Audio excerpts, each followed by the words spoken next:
Welcome back, everyone. Lily Limon loses her seat in El Paso City Council, the big surprise of the night. I'm Don Guevara. And I'm Faran. Franzak. News Channel 9 is your local election headquarters. This is perhaps the biggest surprise and upset of the night. And for the first time, we are actually hearing from Lily Limon.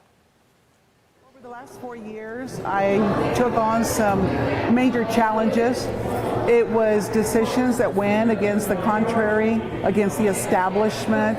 It was issues that were very close and dear to my heart. I was certainly a proponent for Lincoln Center, for Duranguito, anti the arena. And of course, Lily Limon, one of the council members under investigation for possible ethics violations. We think that probably hurt her chances there. The numbers between her and Henry Rivera, Limon down about 900 votes. You can see the numbers there. Henry Rivera pulling in just over close to 2,400 votes. Limon about 1,480. So a big difference there in those numbers. And one of the things is we have our political analysts here. We have Ileana Olguin, who is the chair of the El Paso Democratic Party. We have Dr. Richard Pineda, who is a professor, and also Jaime Abetia, who is a political blogger. Again, this kind of being a big upset tonight. Your thoughts originally, I mean, did you kind of see this coming, or?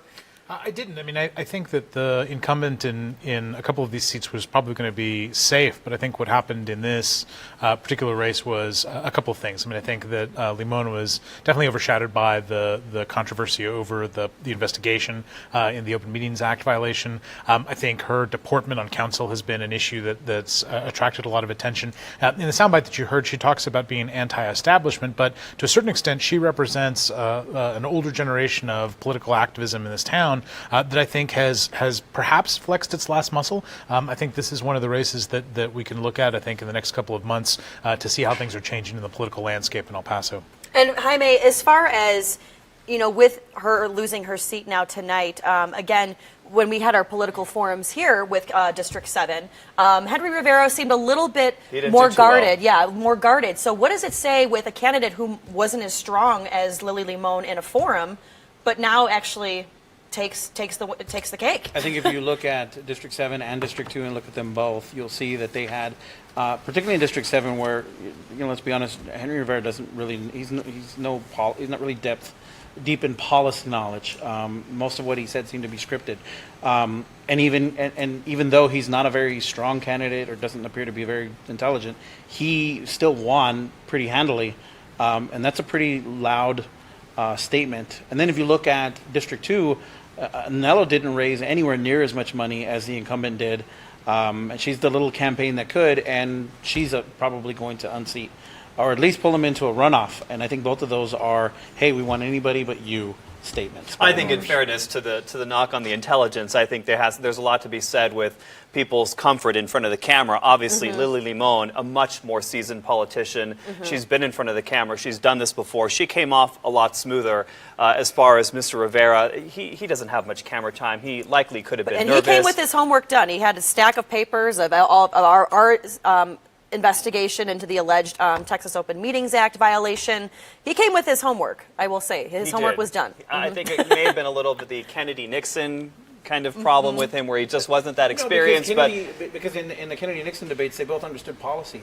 I think that I do think it's going to be a learning curve for him. I think he knew some scripts, but I don't believe that he really had demonstrated any depth of knowledge. Okay, we're going to hope. Oh, I'm sorry, I didn't mean to cut you off. We're going to hope to hear from him coming up in the rest of the night. But we want to move on to the big race, which is that of El Paso mayor. 8 candidates vying for that seat, of course, left vacant by Mayor Oscar Leeser. And we are going to go to Estefania Seyfert, who is live at the David Salcedo campaign headquarters for his reaction. Steph. Yeah, well, his campaign team says that they never imagined his campaign would take off the way it did in the first place. And so they don't plan on doing anything different than what they have been doing. And a lot of it has been door knocking. They say that it's been their most effective way of campaigning, getting to know the people he wants to represent and the issues they have. One of his campaign managers tells me that even the donations exceeded their expectations. Take some significant fiscal oversight to make sure we're staying within our means, because I don't think we can tolerate tax increases right now with everything that's going to hit.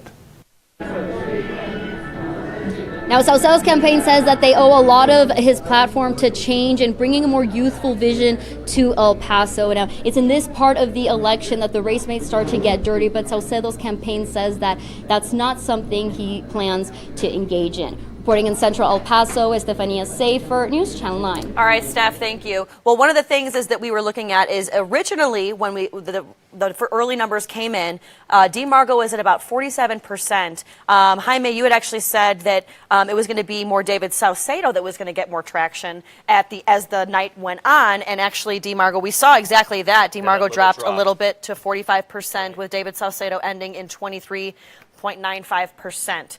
As a former campaign manager, what do these two have to do going forward in order to make their statement to the people of El Paso? Because, I mean, first things first is we have to get people to go out and vote in this runoff election. Right. So now, what you're going to have is a little bit different of electorate. You're going to have people who probably sat the bench and didn't come out and vote in this first go-around because they just said, let's wait and see who's left, and then they'll make their decision. But I think Representative Margo has to now do something he probably hasn't done very much in his political career so far, and that's knock on doors. He's definitely got to actually do some actual field work in order to put it away. And let's talk about voter turnout. We Yes. have more than 400,000 registered voters in El Paso County. According to the El Paso Elections website, 8.3% of registered voters actually went out and voted. Those are very low numbers, Oleana. Very low, much lower than you would expect in a mayoral race. We do see low numbers when it's only the city council seats that are up. You see really low numbers, but usually you see higher numbers in a mayoral race, and it's very disappointing that less than 10% of our registered voters came out to vote to start the process of picking our next mayor for city council seats. So I think as a community, we need to do a better job of making sure that our voice is heard, getting out to the polls, and having a say. And with two mayoral candidates now, both Republican, as the chair of the Democratic Party now, what are you going to tell your voters on who to vote for? We still have to make a statement and make sure that our voice is heard. We're certainly not going to be rooting for either one of them because neither one of them represents our democratic values. They're both Republicans. They're not going to stand up to Trump. They're not going to stand up to Abbott. So what we're going to be encouraging people to do is still participate in the process, go out to vote, but not vote for either of them. So an undervote, that's the way that we're going to make our dissatisfaction with both of these candidates heard. All right, we're going to go to Alejandra Briones. She's been covering DeMargo over at the ballpark. She has him live right now. Alejandra. Yeah, well, the latest results show that DeMargo is just underneath 46%. He joins us now. DeMargo, this is going to go into a runoff election. It looks like everybody here is very happy with those results. What is your reaction? Well, I'm gratified by the turnout and what we have. I'm gratified by having almost 47%. I just sorry we weren't able to put it over 50%. But when you have 8 candidates, nobody expected us to do this well to begin with. Right, and everyone here seems to be very excited as well. Now, we spoke earlier about the runoff election. You said you were going to continue campaigning just as hard. Is there anything that you're going to do different? Not that I can imagine, no. I'm just going to run on my record of accomplishment and hope that we can continue the momentum. We had a very low voter turnout, and this is a big race. I mean, people are voting for their next mayor. What do you have to say to those people who didn't come out and vote this time around, and to those who votes you now have to win for the runoff election? Well, this is a critical position. When you look at our city council, first of all, they oversee a budget that's $900 million. They're responsible for the basics, life safety issues, the police and fire and public safety and those issues. So it's important. It's important. People want their potholes fixed. And we need to take it to the next level. We've got economic development and jobs we need to recruit. Education is still a big component of our ability to recruit industry and jobs.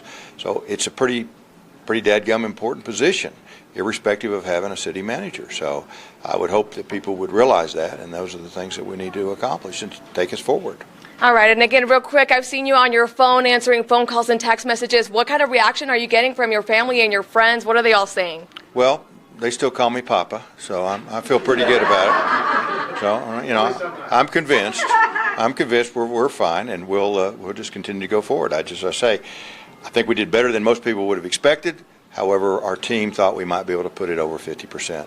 Okay, all right. Thank you very much for joining us here tonight. All right, guys, again, DeMargo did not reach more than 50% of the votes, which means we are going to be going into a runoff election, but the atmosphere here is still one of somebody who won. Everyone's excited, cheering for DeMargo. Reporting live in downtown El Paso, Alejandra Briones, News Channel 9. All right, Alejandro, thank you. Emma Acosta, the city rep hoping to up her position to mayor, left out of that. Instead, David Salcedo will face DeMargo in that runoff. We have a Stephania Seyfert who's live downtown with his reaction. Steph, how's the Salcedo camp feeling tonight? Yeah, well, the watch party has died down a little bit, but a little earlier I did catch you saying, wow, this is crazy. It was just your overall reaction to everything you lived in the last couple of hours. You know what? When we started back in September, to get down to this moment, this is what it's all about, representing the voice of the people of El Paso. And we feel good. Our voice is stronger than ever. It's louder than ever. And I can't wait for the round. I think the people of El Paso are ready for a head-to-head between D and I. I know you made a comment as we were watching some of the candidates that were coming up and the results. You said, wow, to some of the candidates that so far have been leading. It's a new dynamic in city council, it looks like. What are your thoughts on that? I think the people of El Paso are just generally frustrated with the lack of leadership. I think you're seeing a lot of like-minded people emerge, and they're in runoffs. And I believe in the next 30 days, the city of El Paso will be a very different place. And your expectations coming into this campaign and the way you've seen it play out so far? It's everything that we expected. It met our expectations. We knew that, I'd like to congratulate D on coming in first place, but he also knows that since he didn't win outright, now we're in a runoff, that I'm going to beat him. So it's going the way we planned, and I'm just very excited about this. All right. And again, anything different you would have done or planned to do with this runoff? No, I mean, we did what we had to do. We did the work. We're ready. Now that the runoff, again, I think people are ready to see. We had a boxing match tonight that everyone saw, but now you're going to see D and I going head to head, and I think people are excited about it. All right, David, thank you so much. You. And I'm going to go ahead and send things back to you all in the studio. All right, Estefania, thank you. A lot of confidence. So we're going to bring it back now to our political analysts. So I guess from what we've heard with the two candidates, I mean, the biggest question, who do you think is going to win the runoff now? I'm just shocked at some of the things I hear tonight. First, DeMargo, now the second coming of Big Papa. But then also hearing this detached reality from Salcedo that people are excited about the runoff. No, they're not. It's the opposite is true. They are really upset and disappointed at the field. And for him to come out, and confidence is one thing. But before voters will vote for you, they must first like you. And I think that he needs to keep that into consideration. How about you, Richard? Well, I think the big problem, at least in this particular race, is that it's easy to take a stand on certain issues, but that there's not really an argument, at least from the Salcedo camp, about what some of those stands mean. So it's easy to say you're against the border fence, but there's not really an alternative in terms of the policies that they're suggesting for the city. So I think going into the runoff, Margo has a tremendous financial advantage, to be sure.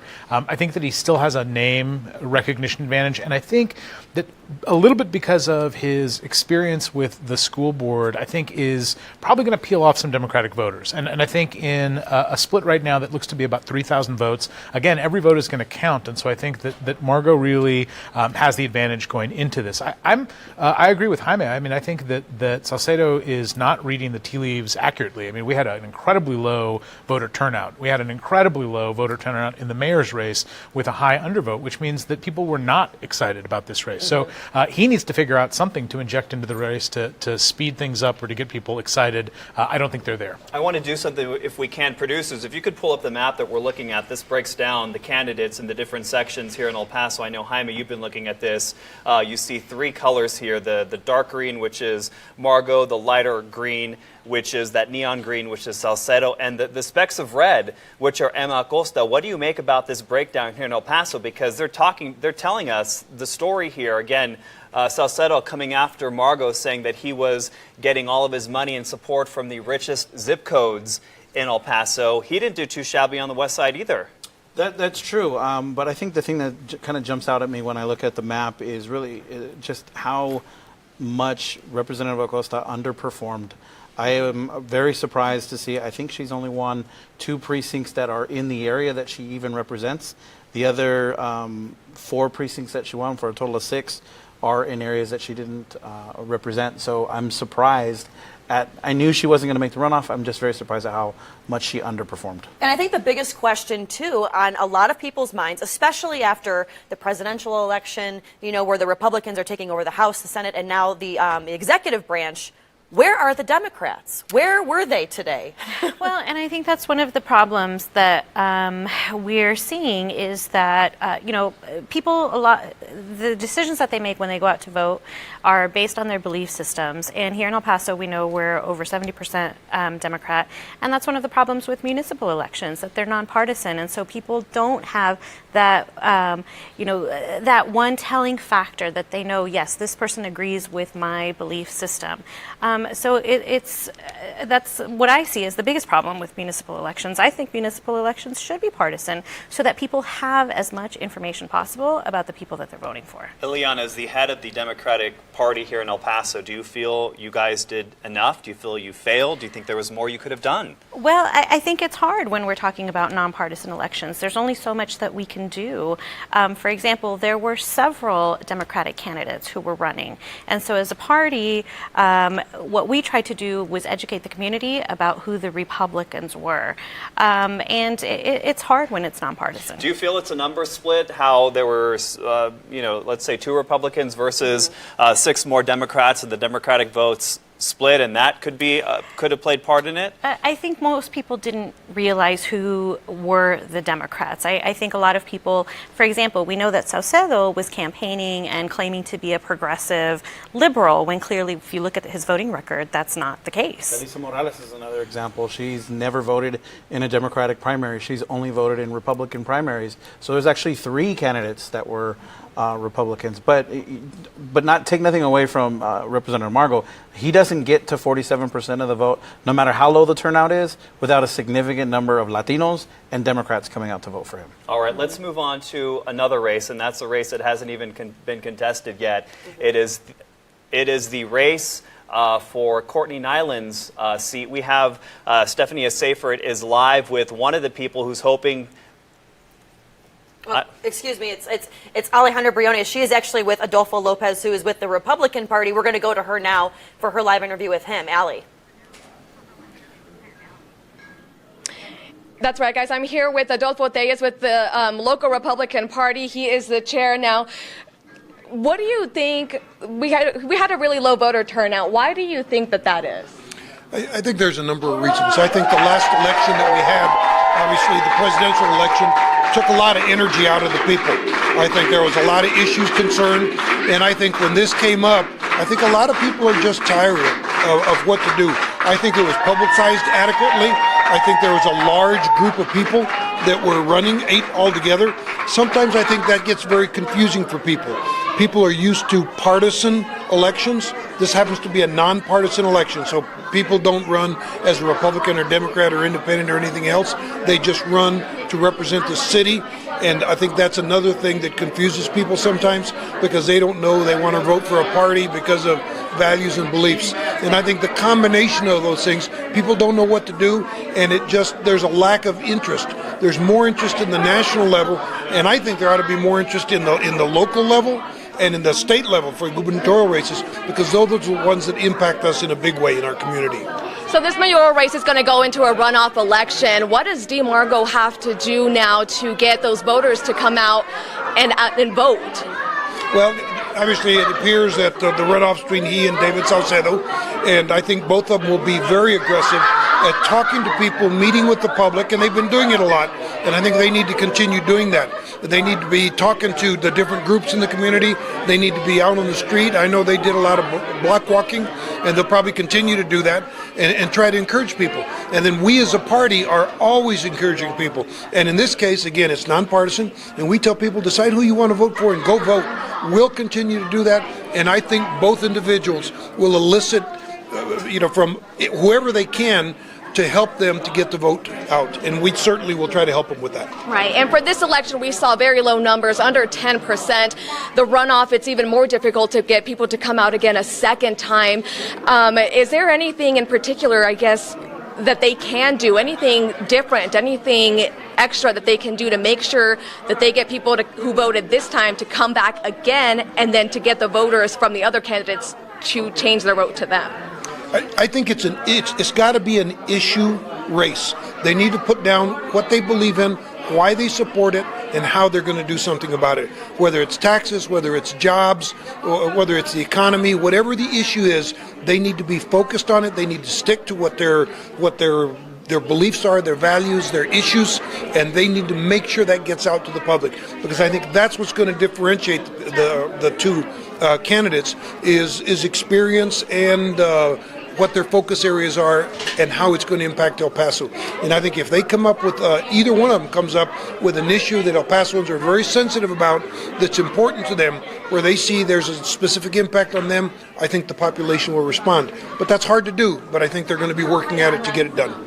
Okay, thank you very much for joining us here tonight. And again, we are heading into a runoff election between Dee Margo and David Salcedo, and that election will take place June 10th. Reporting live in downtown El Paso, Alejandra Briones, News Channel 9. All right, Allie, thank you. Now, what we're seeing is a Republican runoff, basically, for El Paso mayor. So, Richard, the biggest question, we've seen the country flip.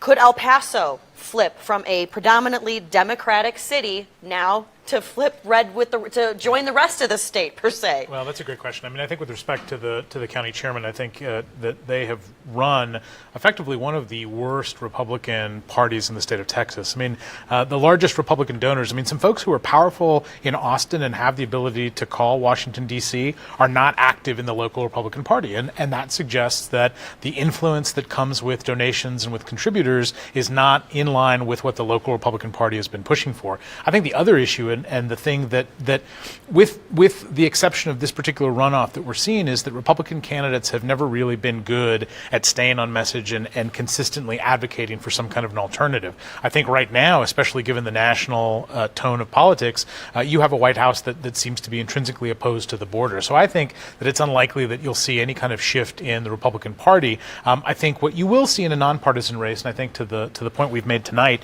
is that in these nonpartisan races, it's easy to get people animated about certain issues, but that's not indicative of people moving their partisan beliefs. And even with, for Democrats, a disappointing November nationwide in Texas and in particular El Paso County, Democrats were still strong. So I don't see that kind of flip. I mean, I'm sure that the chairman would disagree, but I just think that the numbers bear out.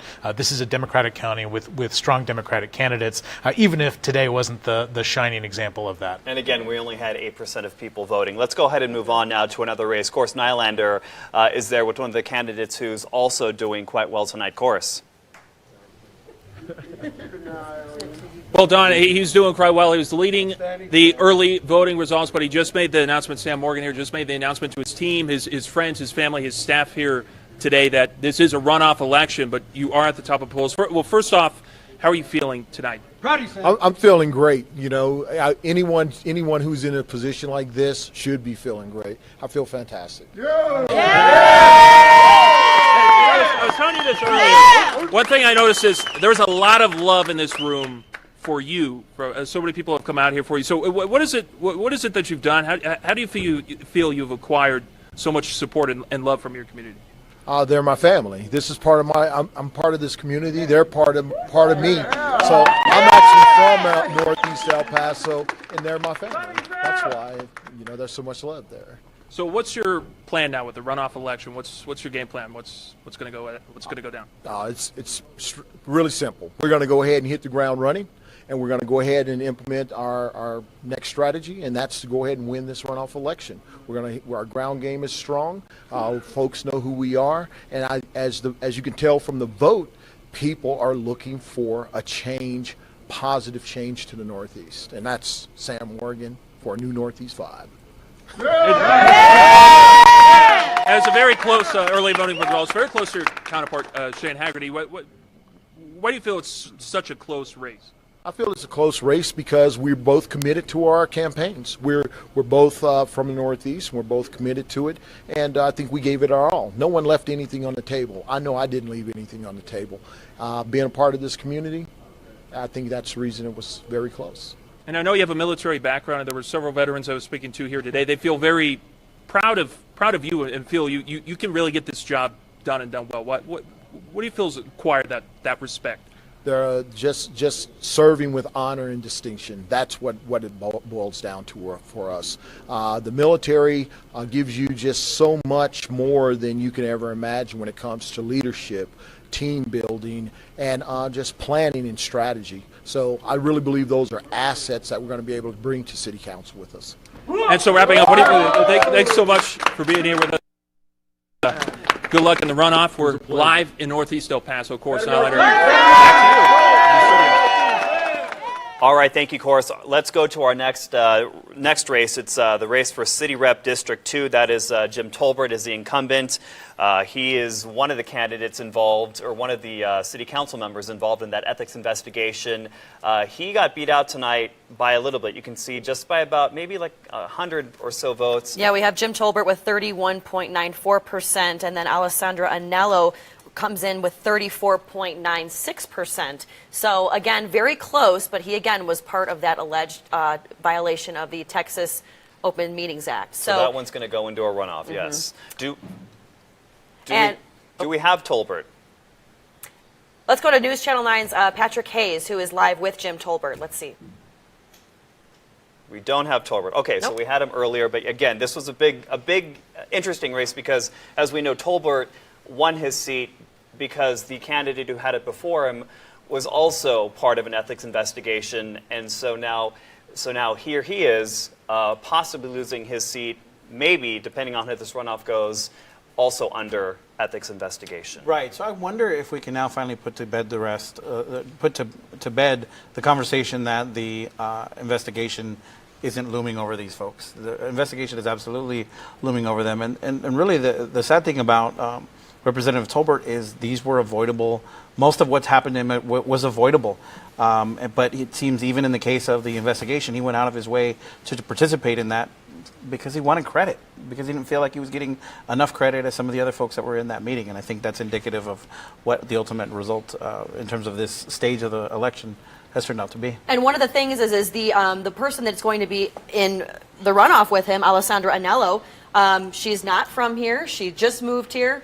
So what does this say about a candidate that's been in-house and now, yeah, the new in town person comes in and just totally blows him out of the water? Well, I mean, in this particular race, it's not even her campaign. It's the other folks. I mean, it's a whole slate of folks who are actively voting against Representative Tolbert. So I think in the runoff, even though what we're looking at right now is a difference of about 30 votes, what I think you'll see is a very small universe. It's very easy to set up a map to canvass that area. I think you're going to see a lot of work on the part of folks who are opposed to Representative Tolbert. So I don't think it's just going to be the Anello campaign. I think you're going to see some folks in that community and in that particular universe jump in that bandwagon. So I do think going in as an incumbent, you're in a very difficult spot to try to swing the ship to a win at this point. And we caught up with Alessandra Anello earlier tonight. Here's what she had to say.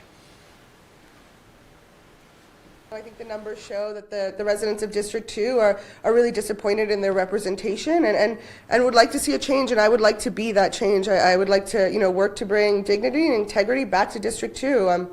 Mr. Tolbert is under investigation, and that's not the kind of leadership we need. But the fact that even if it's anti-incumbent, and even if my opponent threw a very dirty mudslinging campaign, for us to be just 2% behind, I think that says something about us, and we're going to make that change, and we're going to make that difference come the runoff. What was dirty about his campaign? I think that he's referencing the things that he found himself in that the other campaigns were using against him. And I think it's a really, really tough needle to try to thread, to be able to say people are throwing these allegations against me when in fact he was annoyed that he wasn't invited to a free steak dinner. He was offensive to somebody in the city hall chambers. He has repeatedly put himself in these positions. So I think again the sort of reality that Representative Tolbert is looking at probably matches that shirt. It's very colorful, but it's not very accurate. I would say if he probably is the last person to be talking about dirty in the campaign.